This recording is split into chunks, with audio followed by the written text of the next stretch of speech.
Hi అండి అందరికీ. ఈరోజు మనం జంతికలు ఎలా చేయాలో చూద్దాం రండి.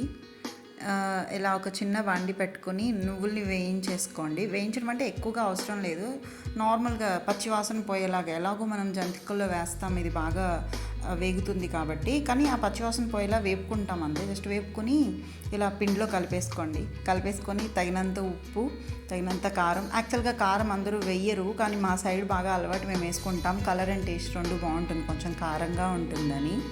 సో కారం హెల్త్కి టేస్ట్కి రెండింటికి మంచిది కాబట్టి కొంచెం జీలకర్ర ఇందులో కనిపించలేదు, కానీ కొంచెం లైట్గా ఇంకా జీలకర్ర కూడా వేసేసుకొని బాగా మిక్స్ చేసేసుకోండి.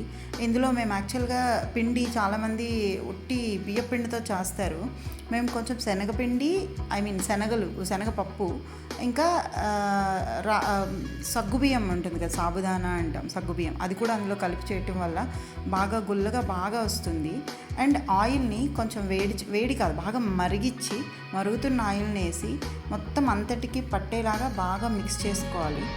ఎలా అంటే ఇలా మనం బాగా మిక్స్ చేసిన తర్వాత ఇట్లా పొడి చేస్తే ముద్దలా అవుతుంది కదా, మనం లైక్ చపాతీ పిండి కలిపినప్పుడు అట్లా ముందు కొంచెం ఆయిల్ వేసి మిక్స్ చేస్తాం, ఎలా వస్తుంది అలా కలిపేసుకొని నీట్గా కలిపేసిన తర్వాత వాటర్ పోసి మంచిగా ముద్దలా చేసుకోవాలి. ఆ వాటర్ పోసి కలిపిన క్లిప్ లేదు, మిస్ అయింది. సో అలా పెట్టిన తర్వాత ఇట్లా వెడల్పాటి బాండి ఒకటి తీసుకొని స్టవ్ మీద పెట్టుకొని, ఎలాగో మీకు అందరికీ తెలిసి నేను కొత్తగా చెప్పక్కర్లేదు, కానీ వెడల్పాటి బాండి ఉంటే జంతికలు ఫ్రీగా వేయడానికి వస్తాయి. నార్మల్గా క్లోజ్గా దగ్గరగా ఉన్న దాంట్లో వేయలేము.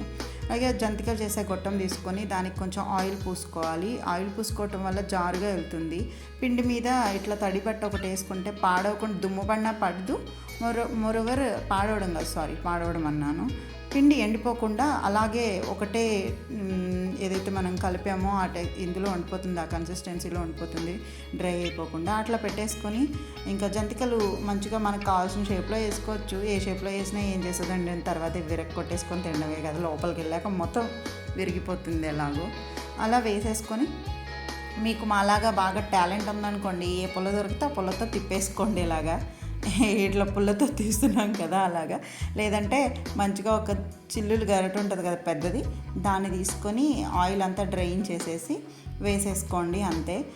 మంచిగా ఎర్రగా కాలిపోయిన తర్వాత తీసేసుకోండి. మళ్ళీ రిపీటెడ్గా వేసేసుకోవడమే. మొత్తం అయిపోయినాయి మా జంతికలు. చూడండి ఎంత బాగా మంచిగా కరకరలాడుతూ వచ్చాయో, చాలా బాగా వచ్చాయి. ఇంకంతే అండి, స్టోర్ చేసుకొని మీ పిల్లలకి స్నాక్స్గా మీకు కూడా ఈవినింగ్ ఇప్పుడు తినేయండి. అంతే. Bye tata. Thank you so much. Thank you for watching our video.